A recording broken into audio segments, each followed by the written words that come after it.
Hare Krishna. So we will resume our discussion from chapter 4, verse 24.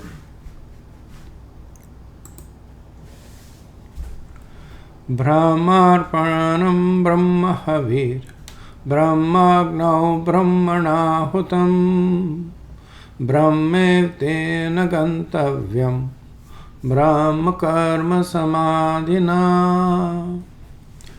A person who is fully absorbed in Krishna consciousness is sure to attain the spiritual kingdom because of his full contribution to spiritual activities, in which the consummation is absolute and that which is offered is of the same spiritual nature. So,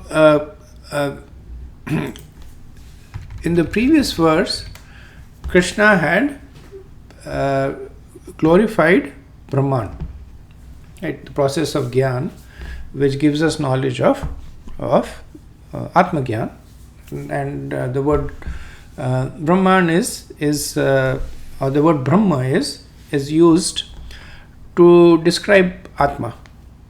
Right?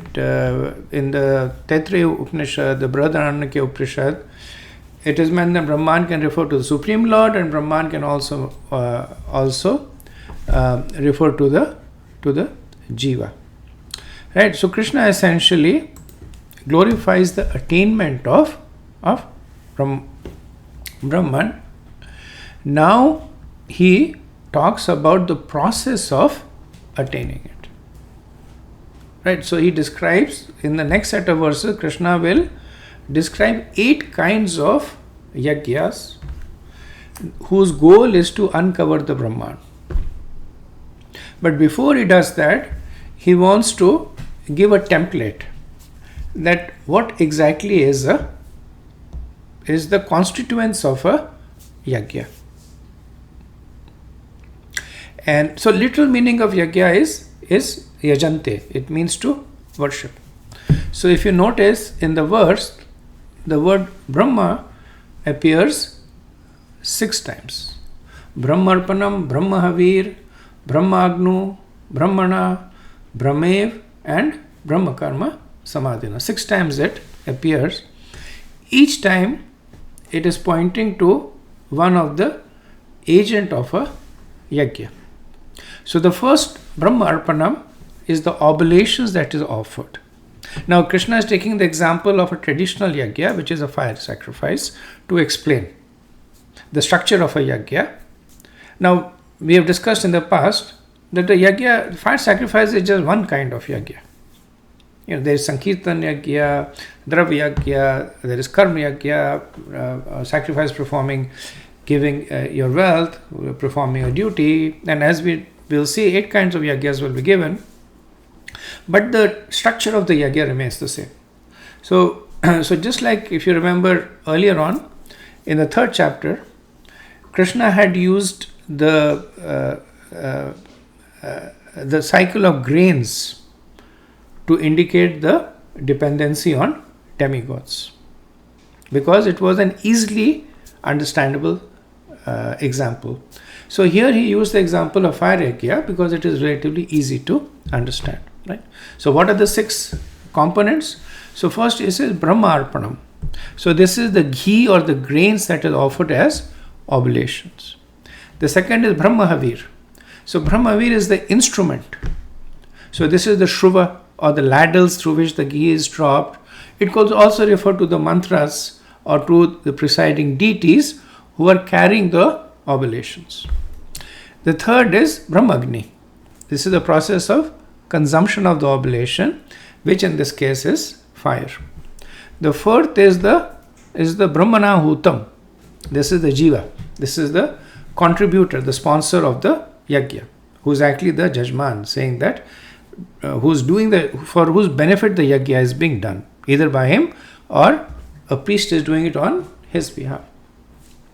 And then we have Brahma Gantavyam. Brahma Gantavyam is who is the benefactor of the yajna. All these oblations, so the jiva using the instrument is offering the oblation into the fire. Where is it going? So This is Vishnu, Brahma Gantavyam. And the last is Brahma Karma Samadhina. This is the process of executing the yajna, the lighting of the fire, the offering oblations, the chanting of the mantras, the structure of the details of the yajna. So this is called being absorbed in the actions of the Brahman. So the point that is made is that all these six are themselves Brahma.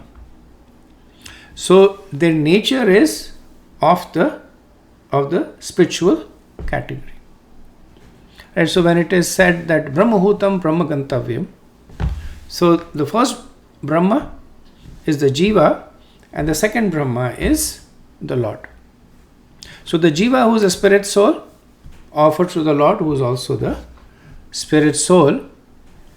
The oblations and the instrument and the fire, they are all spirit because of the connection with the spirit.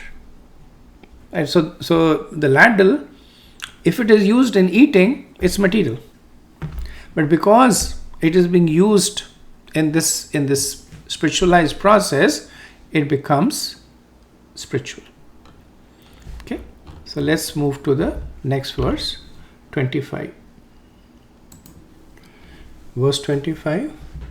Devam eva pare yagyam yoginah paryupasate brahmagnav pare yagyam yagyaneva pajuhavati.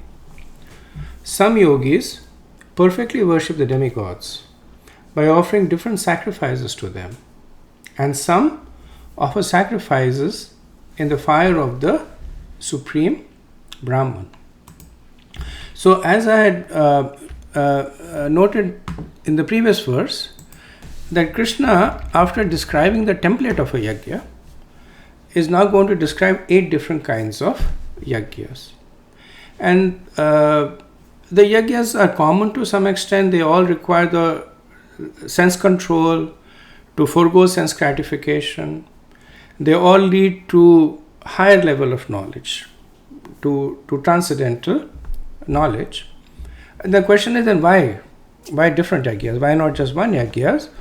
Because they are adopted by people based on their own consciousness, their own conception, and what they want to get out of it.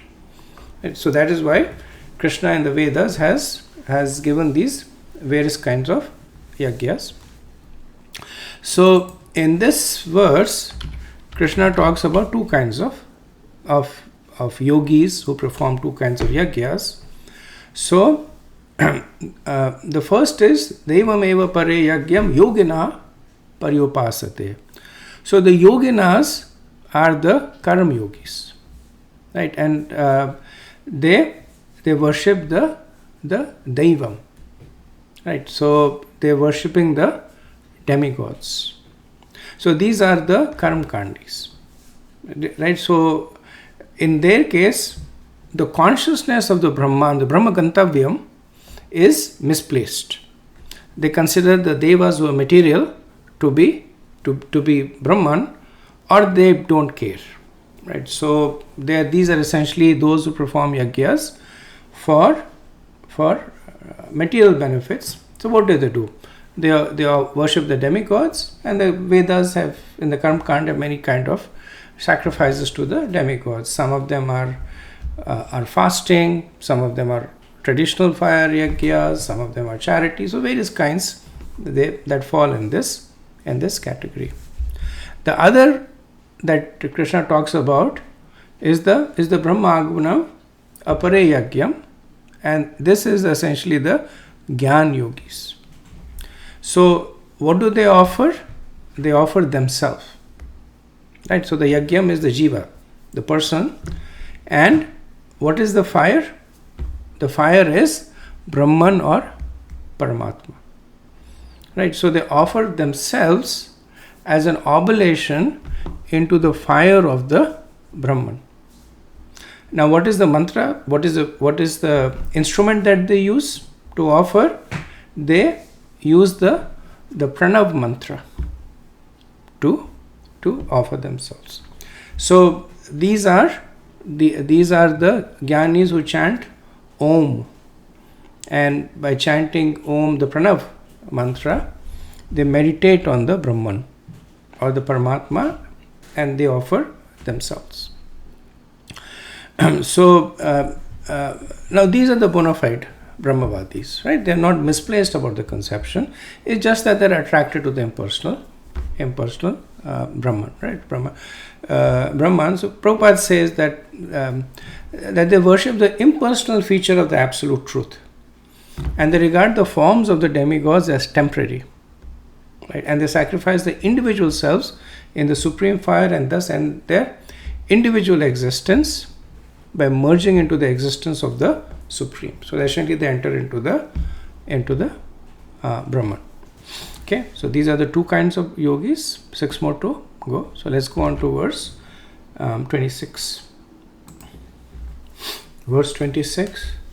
Shrota dinindryananye sanyamagnishu juhavati shabda din vishayananya Indriyagnisho juhavati. Some, the unadulterated brahmacharis, sacrifice the hearing process and the senses in the fire of mental control, and the others, the regulated householders, sacrifice the object of the senses in the fire of the senses. So remember, this chapter is on Gyan. So these verses are very Upanishadic by nature, and we'll see that again towards in the last 6 chapters. So they tend to speak in chords, in a more cryptic way, whereas when you see that Krishna is speaking about bhakti, the topics are more conversational, easy to understand, simple. So in this verse, Krishna is talking about 2 more kinds of yajna. Right. So the first are the Naishtiki brahmacharis, lifelong celibates. And what do? They offer their senses into the fire of the controlled mind. So the oblation is the sense, and Krishna gives Shrota dinindriyani. So such as hearing. Not that they only offer the hearing process, but senses like the hearing process. There are 5 senses, one of them is hearing. So like the hearing process, they offer into the mind. So the senses completely disappear in the pure mind, which means that by the power of their mind, they are able to deprive the senses of the objects. So these are the ones who are Naishtiki brahmacharis, fully controlled. Then there are those who are lesser controlled, who are not able to control their senses. So they take to Grihastha life, and there what they do is they offer the sense objects into the fire of the senses. So which means that they actually engage the senses with the objects.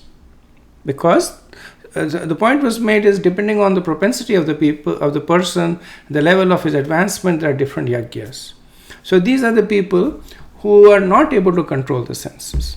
So they enter into Grihastha life, and there they offer the senses, the sense objects into the fire of the senses.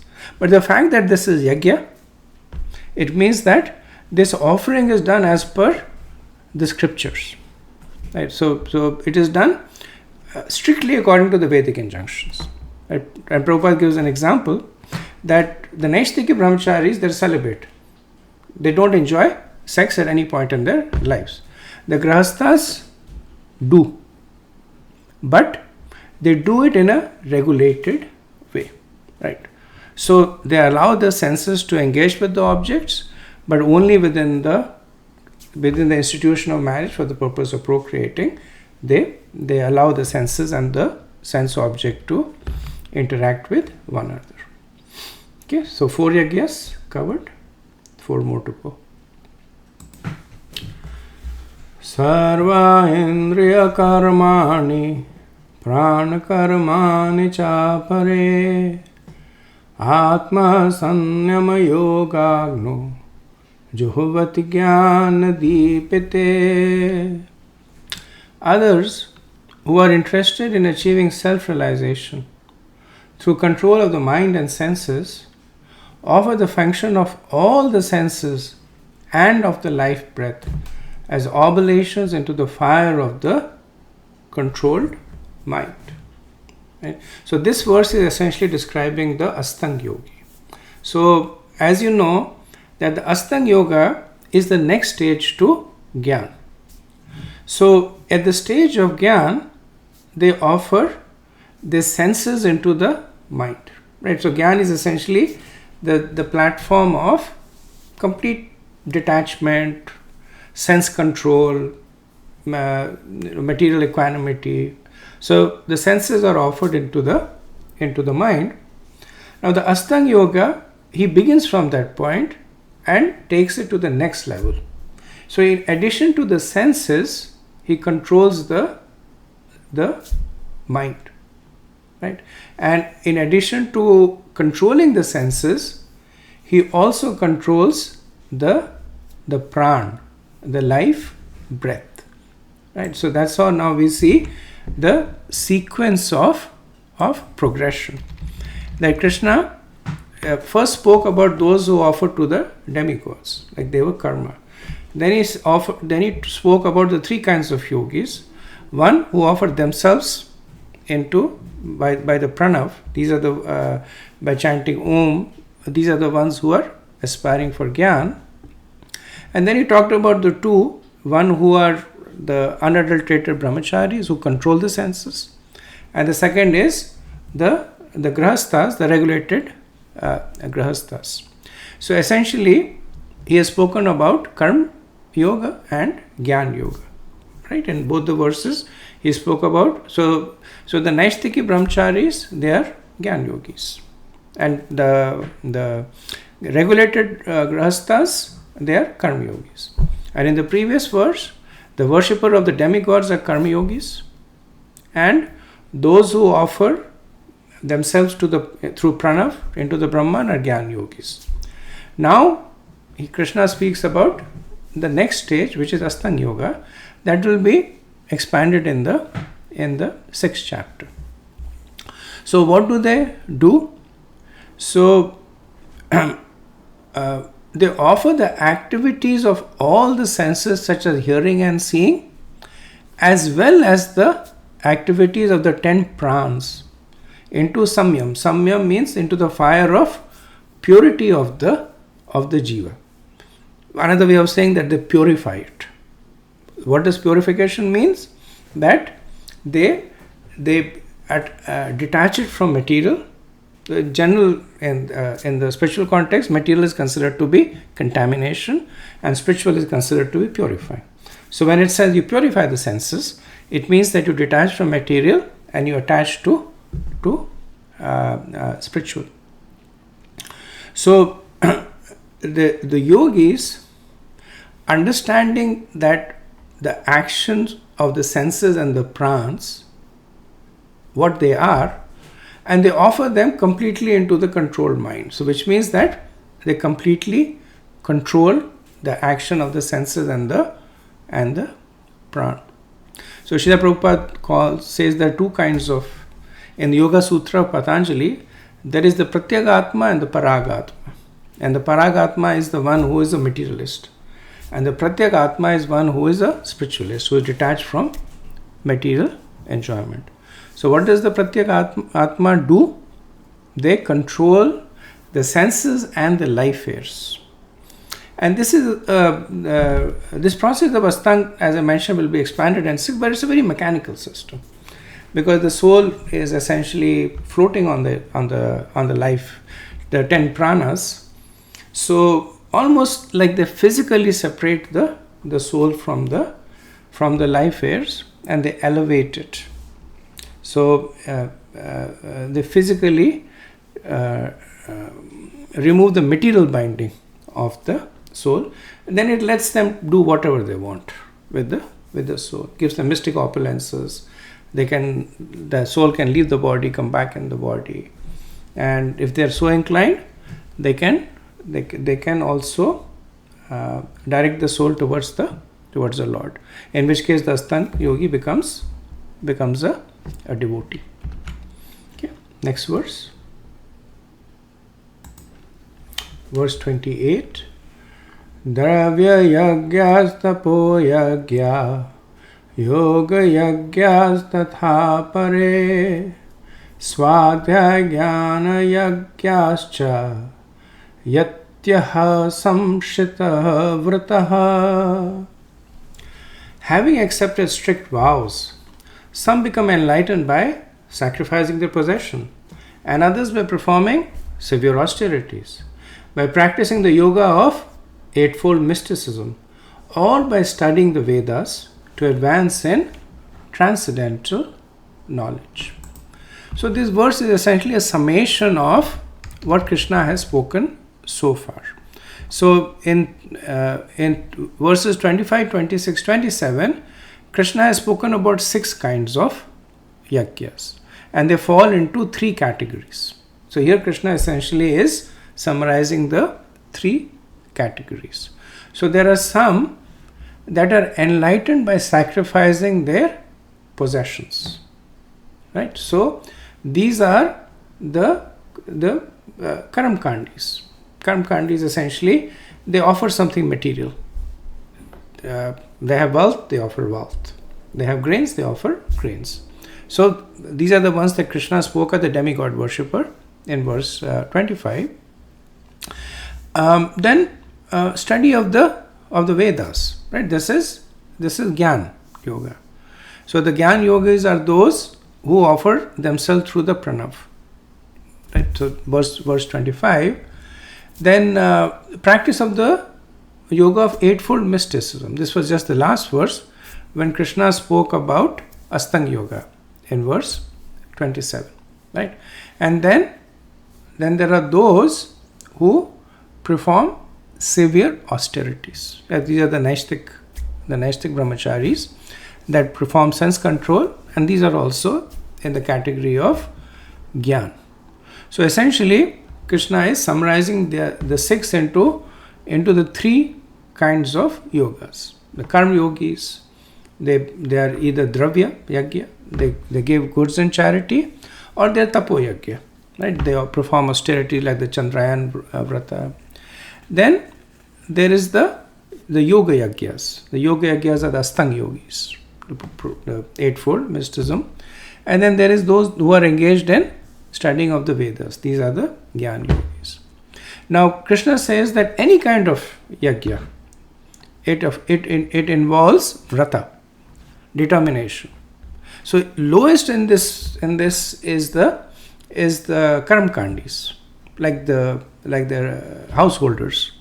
But even they have sense control. So whatever they enjoy within the regulations of the scriptures. And the other end of the scripture, you have the Astang yogis, where they have complete sense control. Not only have they controlled the senses, which is Gyan, they have also controlled the mind, which is Astang. So different degrees of control, but all of them have to perform some kind of control. And again, Krishna is given this option not to confuse us, but to explain to us that different people will take to him at different paths, depending on their own conditioning and their free will. Okay, next verse. Verse 29. Apane juhuvati pranam, prane panam tatha pare, prana panagati rudva, pranayama pranayaha, apare niyata aharaha, pranan praneshu juhavati. Still others who are inclined to the process of breath restraint, to remain in trance, practice by offering the movement of the outgoing breath into the incoming, and the incoming breath into the outgoing, and thus at last remain in trance, stopping all breathing. Others, curtailing the eating process, offer the outgoing breath into itself as a sacrifice. So this is a more technical description of the different stages of Astanga Yoga. Right, so the first is the first process is inhalation. So inhalation is when one offers. So of the 10 life airs, there is one called pran which goes up and apan which goes down. Right. So inhalation is that some offer the outgoing pran into the incoming apan. Right, and this process is known as purak. Then the second is exhaling, where they offer the apan into the pran. So they do the opposite. So the descending apan into the ascending pran. So this is rechak. And the third is that they stop both the pran and the apan, and this is called kumbhak. And they basically hold their breath. So we see Dhruv Maharaj did that towards the maturity of his yoga. So essentially these are all the details of Astanga Yoga, where Prabhupada mentions that these are not the primary this is not the primary objective, because in the Astanga Yoga, the time to finally the goal is samadhi, which is to control the mind to such an extent that they can completely absorb it in their object of their meditation. That's what samadhi means, sama, that they become the same. Now, controlling the mind is a very difficult process. It takes a very, very long time. Right? So, what the yogis first do is that they prepare for a long life. Right? And you can see that how it's a sequential process. First, they preparing for a long life. Right? So then they do yam, niyam, asan, which basically gives them the ability to sit. Most of us cannot sit for more than an hour or so, but they can sit for days and years. Why? Because they have perfected the lower stages of the Ashtanga Yoga. Then they control the mind. Right? So through this process of pranayam, pratyahara, and dharana, and then they offer the controlled mind into the object of their meditation. So some will offer it to the Brahman, some will offer it to Paramatma, and some will offer it to Krishna. So because the process is so long and complicated, the chances of fall down are very high. Right? And also because this process, as a side effect, it endows the person with mystic powers. And that mystic power is essentially to extend the longevity. But many of these yogis get misled by the mystic powers. Right? We see that Vishwamitra, he had so much of mystic powers, he was almost at the level of Brahma. Like when when Indra, he has a quarrel with Indra, and then Vishwamitra, he begins to construct another universe. He starts creating other planets, other species. Right? That is Brahma's work. How is he able to do it? Because of his yogic power. Okay. Moving on to the next verse, 30. Verse 30. Sarvepya te yagya vidho yagyakshapita kalmashaha yagya sheshtamrat bhujo yanti brahma sanatanam. All these performers who know the meaning of sacrifice become cleansed of sinful reactions, and having tasted the nectar of the results of sacrifices, they advance towards the supreme eternal atmosphere. So, summation verse over here, Krishna says that all these performers know the meaning of sacrifice, right? Yajna Vidaha.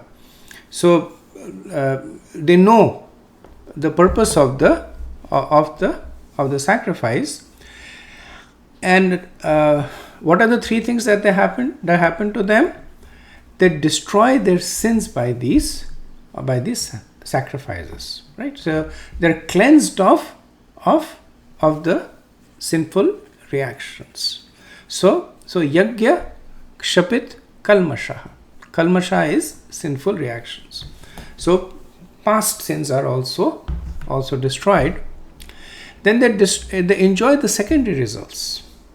So if they're doing Astanga Yoga, then they have these mystic opulences. If they're doing Jnana Yoga, then they develop the Atma Jnana, knowledge of the self, detachment. If they're doing Karma Yoga, then opulences, right? And what is the third? They advance towards the spiritual atmosphere. So that is the main result. That is the main desire, right? Even those who are materially inclined, those who are the grahasthas, those who are doing karma, they also advance towards the spiritual goal because of their submission to the Vedas, right? Because of their obedience to the Vedic injunctions, and because of that, they make advancement. That's why that path is given from karma kand. They will then go to nishkam karma. So all of them make that advancement. So to summarize, Krishna has spoken about 8 kinds of sacrifices. He spoke about sacrifice to the demigods, sakam karma. He spoke about Brahman sacrifice, which is Gyan. He spoke about the sacrifice of the control of the senses by the brahmachari, right? Which could either be in the category of karma or Gyan, right? And generally the brahmacharis are involved in the study of the scriptures. So these are the Naishtika brahmacharis. So it's more in the category of Gyan. Then there is the regulated grahasthas, right? So what do they sacrifice? The object of the senses. And this is in the category of sakam karma. Then there is the yogis who sacrifice the breathing process. And this is pranayam, Astanga Yoga. Then there are those who do sacrifice dravya. These are the grahasthas, again sakam karma. Those who perform austerities, tapo. And Krishna said this is common in all, because everybody has performed some kind of austerity. And the 8th is the study of the Vedas, which is again Gyan. So Krishna gives 7 kinds of sacrifices, which then fall into the 3 categories of Karam, Gyan and Astan. So Krishna says that by this, not only does one become happy and opulent in this life, but also in the end enters into the kingdom of God, either merging into the impersonal Brahman or associating with the personality of Godhead. Because a few of them will be fortunate to then take to the process of bhakti. Okay, next verse. Verse 31. Nayam lokastya yagyasya kutonyaha kuru sattamaha. O best of the Kuru dynasty, without sacrifice, one can never live happily on this planet or in this life. What then of the next? So this is Krishna's glorification of yajna, right? So he says that even for the most basic, like even if one is settling to continue this material life on this planet, right? So this is the sakam karma. Even that person has to perform sacrifices. What does he do? He sacrifices sense objects into the senses, which means that he regulates the senses. And what to say of the next? So if one is looking for a higher destination, whether it is the heavenly planets, whether it is Brahman, whether it is the spiritual world. So how much more so? So even to get the most basic happiness, yajna needs to be performed. Right? Some kind of yajna. Right? Yajna is basically, as we said, yajante, it's worship, and worship through the control of senses. Right? And then Krishna says the highest kind of happiness that a man can achieve, Srila Prabhupada says that the highest kind of happiness that a man can achieve is to be promoted to the spiritual planets by practicing Krishna consciousness. A life of Krishna consciousness is therefore the solution to all the problems of material existence. Right? So Krishna hasn't spoken about bhakti yet, but Srila Prabhupada mercifully is giving us the final goal. Okay? So we will do one more verse and that will end this section. Verse 32.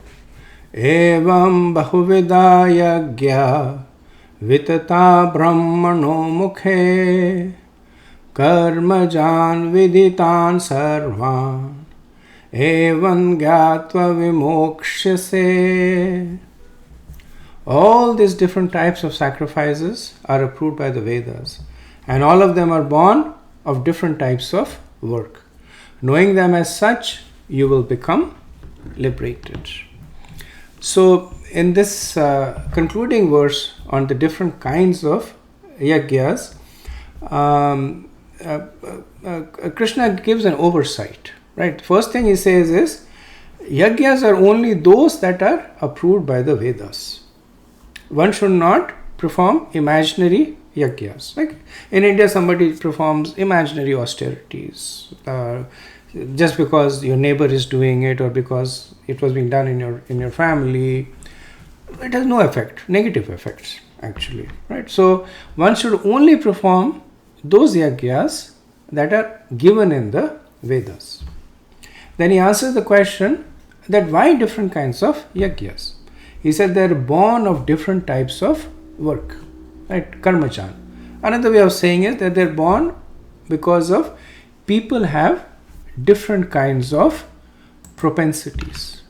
And one who understands this will get liberated. Why? Because they will only do the yajna that is conducive to their propensity and that is approved by the Vedas. And ultimately, as Krishna said in the previous verse, all these yajnas will lead to a spiritual destination. Some of them may be more gradual, like the performance of karma kanda, etc. They go through many more stages of purification. Some of them may be more mature, like Gyan. Some of them may be even more mature, like Astang. And even though it's not spoken here, there are some that are fully mature, like Bhakti. There. So the purpose of this Vedas is only one, which is to make spiritual advancement. So we'll end the discussion here, and next time we will start from verse 33 and then do the concluding 10 verses of the chapter, where Krishna gives the conclusion to Arjun that I am speaking to you all this knowledge so that you become fixed in doing your duty. So we'll end here. Hare Krishna. All glories to Srila Prabhupada.